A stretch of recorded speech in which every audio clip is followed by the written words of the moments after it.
don't understand anything about men. He's for sure an adulterer. What do you mean, they say? He says very simple. You see, the man, this adulterer, only wants the woman when she's married.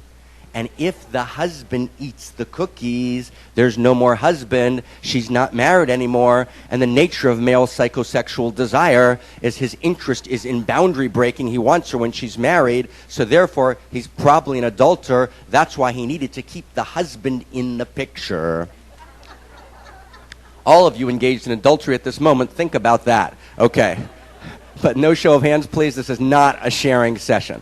Okay? Now, follow for a second. Now, here's the point.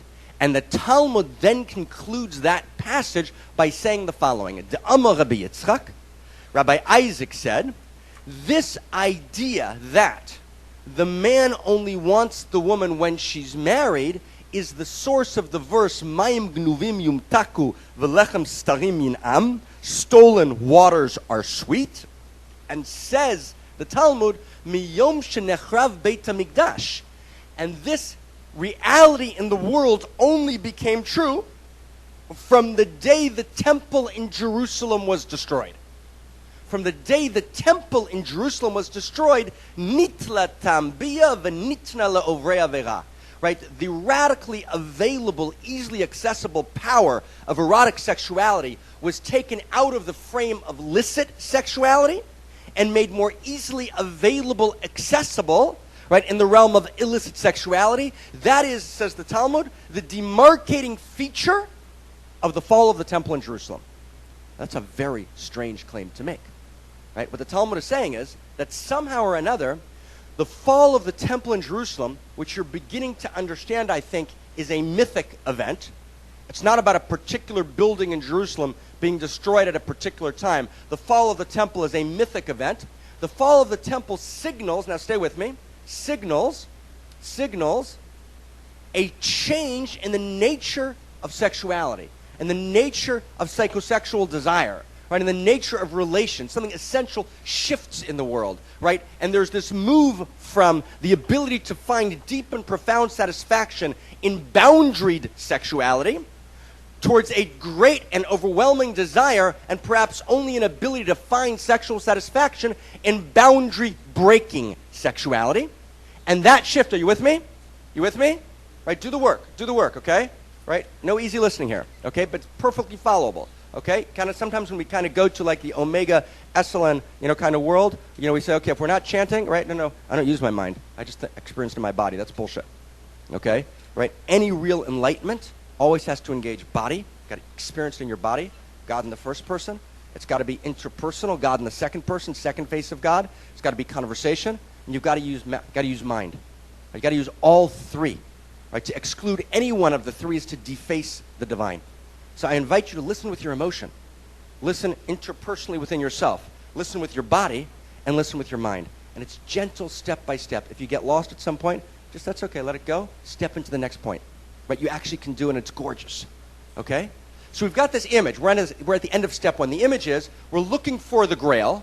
The Grail is the temple in Jerusalem. It's the Ark. It's the Raiders of the Lost Ark. We want to recover temple consciousness. It's the basic spiritual move of our entire Western civilization. So we look and try and isolate what is the Ark. So the Ark seems to strangely be identified not with meditation or spirituality of any form. It's identified directly with sexuality. 1, 2 cherubs sexually intertwined atop the Ark of the Covenant, located in Sanctum Sanctorum in the Holy of Holies. And number two, this Talmudic image which says that the shift that takes place when the temple falls is a shift from satisfaction to be found in boundaried sexuality to satisfaction to be found in boundary-breaking sexuality. So what does this mean? Step 2. Okay, let's just kind of sink in for a second. What does this mean? What's this about? What's this mystery? This is called in Kabbalah the secret of the cherubs. It's never been taught publicly until the last 5, 6, 7 years when 2 of us in the world started teaching it. It needs to be taught today for many reasons. It's not written in any particular Kabbalistic text. You can only find it by kind of wandering for 20 years in the orchard and kind of finding this phrase and that phrase until you realize, right, this is what they meant when they said in that phrase, the secret of the cherubs. So I want to unpack it to you. It's a gift. I want to treat it with great holiness. It's a transmission. It's a transmission I received in my lineage. I want to transmit it to you. I transmit it to you with some fear and trembling. Perhaps the masters were right to keep it a secret. Right? My great belief is now is the time, particularly when it needs to be revealed. But I want to hold it right in great honor. Right? I want to hold it right in great trepidation. I want to hold it in great love. So here we go. Step 2. What is the temple about? What is temple energy about? The Templars, the stonemasons, right? Right? All those movements in the world are about this temple energy, whether in Christianity, right, Christendom, whether in Islam, right? Tragically, the temple today in Jerusalem, right, remains this energy focus in the world, right? And it's not exactly an irrelevant issue. It's not some temple, right, God knows where, right, in Tanzania, which is a gorgeous place, but actually this is the center, right, of the energy of the world, right? Several blocks from here, right, 2 towers were taken down brutally. Thousands and thousands of people were killed, right? Not unrelated to this temple we're talking about. So if you think this is kind of some abstract issue, actually, this is the compelling energy at play in the world. The tragedy today in the world is that the argument's about who owns the temple. But actually, temple means holy.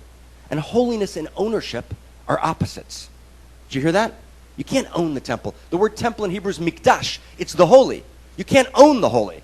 There is no ownership. Ownership is a contradiction to the notion of holiness. And we need to actually reclaim what is this temple energy about and weave it in the world, or this temple energy itself threatens to undermine, right, the very fabric of our civilization. And you don't need me to tell you that. You just need to open the newspaper to understand that's actually profoundly true.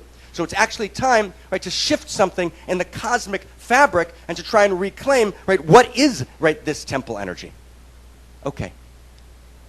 So here's our statement. Here's our thesis statement. I'm going to try and do with you now about 10, 12 hours and about a half hour.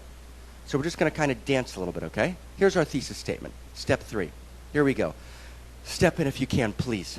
Okay? Thesis statement. The temple is not about the sexual. That is not what the temple's about. The temple is about the erotic.